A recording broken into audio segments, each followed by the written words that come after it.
George Washington is the only president to lead troops into battle while in office, and his vice president John Adams legally represented and defended the British soldiers involved with the Boston Massacre.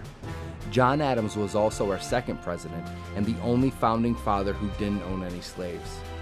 Thomas Jefferson opposed federal power, but doubled the physical size of the United States during his presidency. His vice president Burr shot and killed Alexander Hamilton in a duel. James Madison wrote the Bill of Rights and was also our shortest president at 5 feet 4 inches. James Monroe won every electoral vote but one in the election of 1820.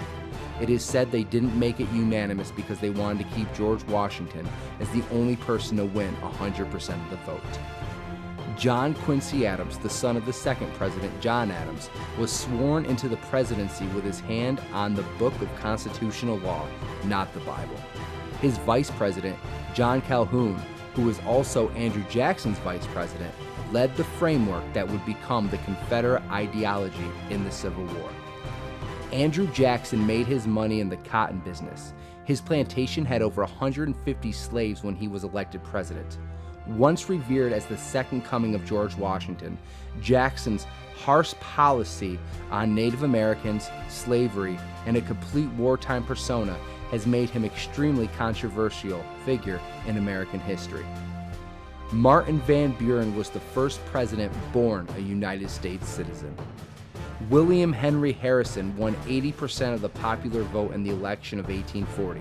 He would become the first president to die in office 31 days after he was sworn in. John Tyler was the only president to join the Confederate government. He was elected to the Confederate Congress as a representative from Virginia. He died before being sworn in. James Polk extended the size of the government through various means in Texas, Oregon, and what would become former Mexican territory. He retired from politics after his first term, choosing not to run for a second. Zachary Taylor's body was exhumed 140 years after his death to establish whether or not he died from poisoning. It was concluded he most likely was not poisoned.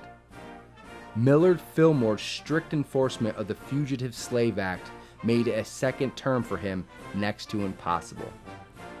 Franklin Pierce was another historically terrible president whose strict slave policy kept us on the course of Civil War.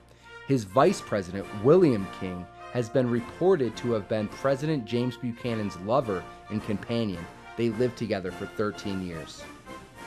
James Buchanan is considered to potentially be the worst president of all time, doing next to nothing to keep the country together. Abraham Lincoln once said, "Do I not destroy my enemies when I make them my friends?" He is in the National Wrestling Hall of Fame and the only president with a pad. Andrew Johnson never attended school and escaped indentured servitude as a child.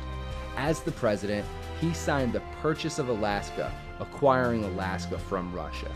Ulysses S. Grant was invited by Lincoln to Ford's Theater the night of Lincoln's assassination. His vice president, Schuyler Colfax Jr., was labeled as a radical Republican for his anti-slavery stance before the Civil War. Rutherford B. Hayes has the sweetest beard of all the presidents. Just look at that thing. James Garfield was elected to the U.S. Senate but never took office because he won the presidential election as well. After he was assassinated, his vice president, Chester Arthur, who was constantly being accused of being born in Canada, took office.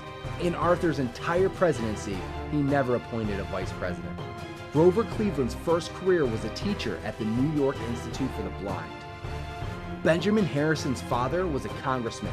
His grandfather was the president, and his great-grandfather signed the Declaration of Independence.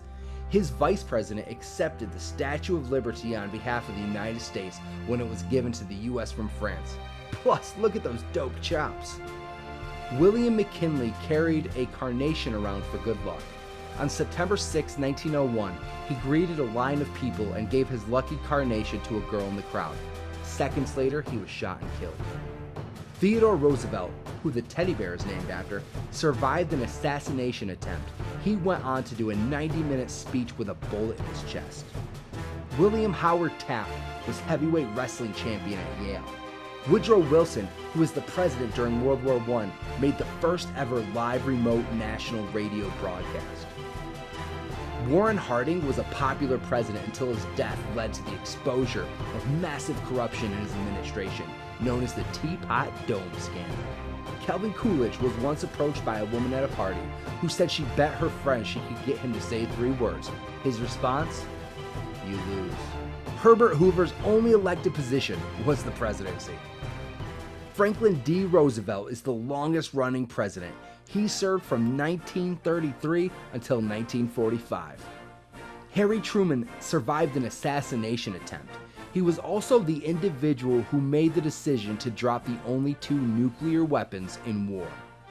Dwight Eisenhower conceived the interstate highway system. John F. Kennedy donated his congressional and presidential salary to charity. His vice president, Lyndon B. Johnson, was sworn into office just 2 hours after Kennedy was assassinated. Johnson would go on to sign the Civil Rights Act.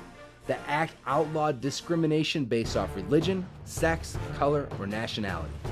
Richard Nixon ended direct involvement of the U.S. in the Vietnam War. He would also become the only U.S. president to resign. After he resigned, his VP turned president Gerald Ford pardoned Nixon from any crimes he may have committed against the USA. Ford was also offered a football career with both the Green Bay Packers and the Chicago Bears, which he turned down both.